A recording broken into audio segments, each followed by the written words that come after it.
Hey, and welcome to the Feed the Beast series again. Well, without further ado, let's get to it. I figure I will show you the automated wheat farm. Completely automatic, don't even have to think about it. It just runs.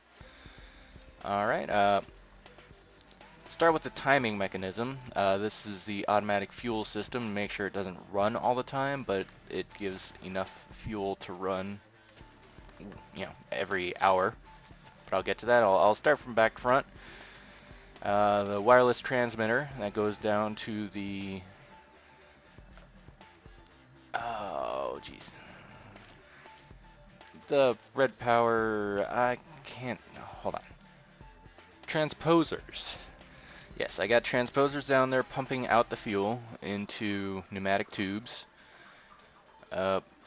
Right here, and then that's just so it gets a pulse that it can use. Okay, here's a timer that actually sends out.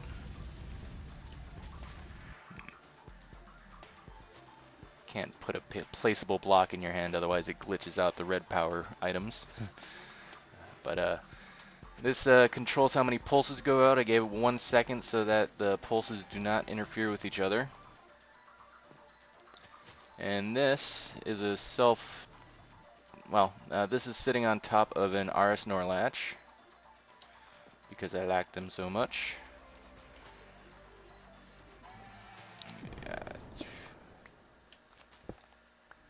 See the other side here, there's the torch, and there's the redstone on top of it, and the redstone going into it. So that makes your basic RS NOR latch right there. This on top resets the RS NOR latch after 8 and 5/100ths of a second. That's just so it gives 8 seconds plus a little extra, and these are 8 seconds long. This gives us pulse each second, so that 8 pulses are given out.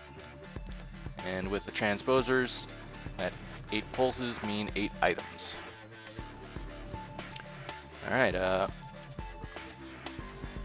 and with the power going into the timer like that, it holds itself locked, plus it also deactivates itself when it's getting powered. If it's just a small tick like the timer gives out, it won't actually reset the RS NOR latch, which is why we got the repeater there to give it a longer pulse. And it goes back and, well, it unpowers this. Whenever a timer is powered, it will not only lock it in place, but it will reset it at the top. So, you trip the RS NOR latch, it lets the timer run, which lets this timer run, and when this timer comes around, it turns the system off. Alright, I'll close that hole back up later. Here's the timer that activates everything. Again, it's going through a repeater so that it gives enough pulse to activate the RS NOR latch. But that's set for 3600 seconds. That is a lot of clicking, but that is 1 hour. And here we have a wireless receiver that is hooked up to the biomass tank. If the biomass tank is full, we will not produce any more sugarcane. So, there's that. If you have any questions about that, feel free to leave them below. But hopefully I showed enough where you can pause it and recreate it in creative to get a better grasp about it.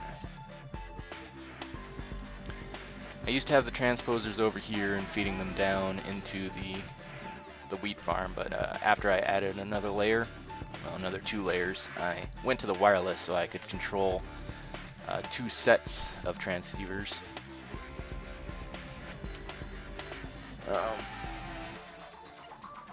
So yeah, that's that. I'll show you down below. Alright, and it's just harvested, so they're only 2 tall, which makes this a little easier. But I have the same ender chest up here. These set to black, white, black, which is the same as underneath my blaze farm. Full of blaze rods, and it takes about 8 blaze rods to power this forestry sugarcane farm through 2 Stirling engines. It's got more than 8 in there because I pressed it prematurely up there to demonstrate. But there's the receiver for the transmitter up there. That sends power into this redstone, which puts power into the red alloy wire, and that gives out the pulses. Now, also the layout, when I started this, I had, you know, checkerboard, water, and reeds.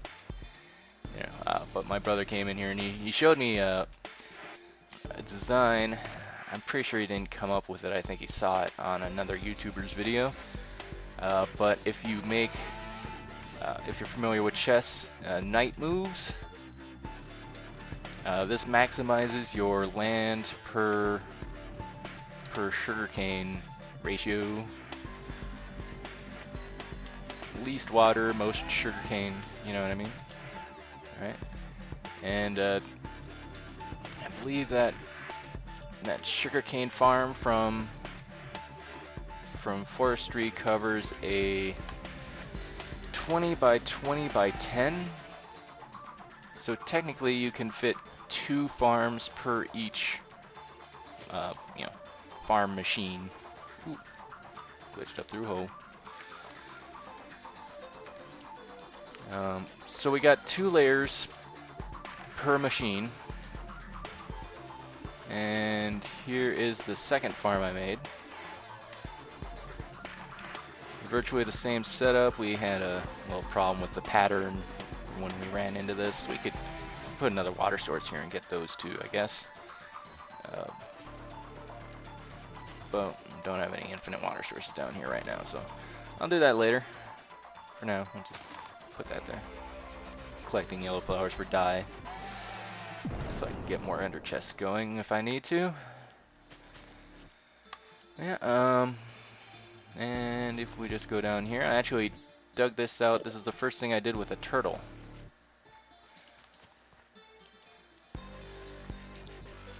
But the sugarcane farm, harvest it, outputs to the bottom. And if we just follow this,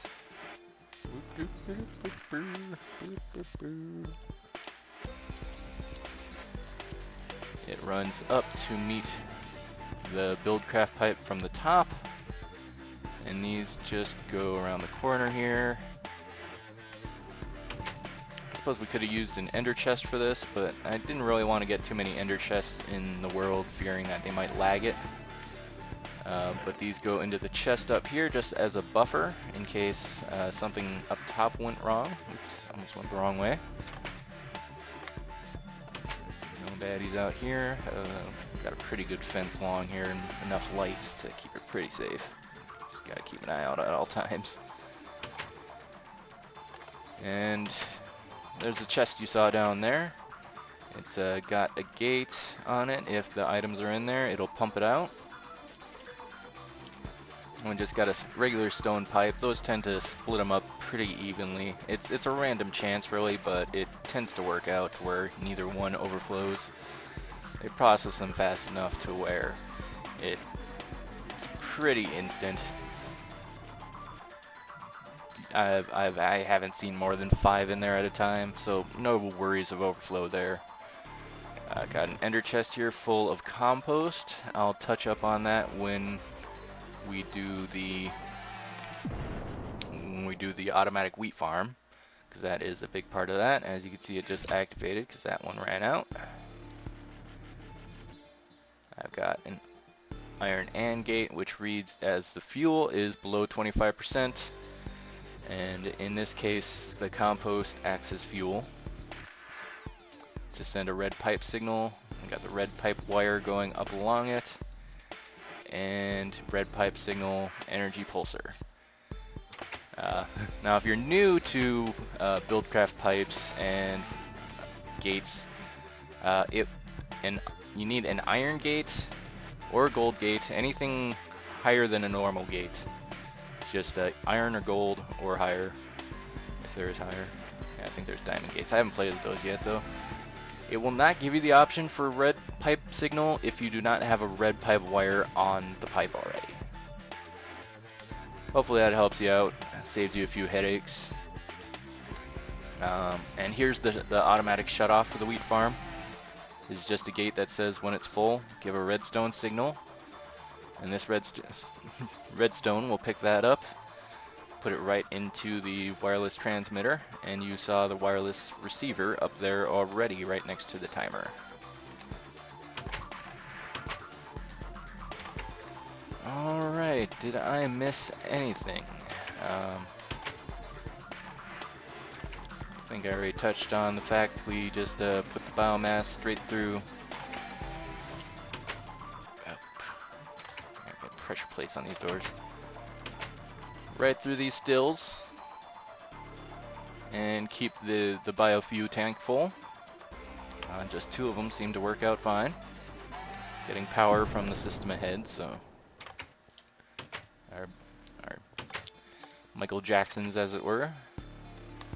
We've got pipes, wires going all over the place down here, but yeah. This pipe goes all the way back to the stills, right here, and up to the fermenters right there. Alright. Hopefully you learned something. If not, hopefully you had fun. Anyways, remember to like and subscribe if you so desire. I am Slick, and I am out of here.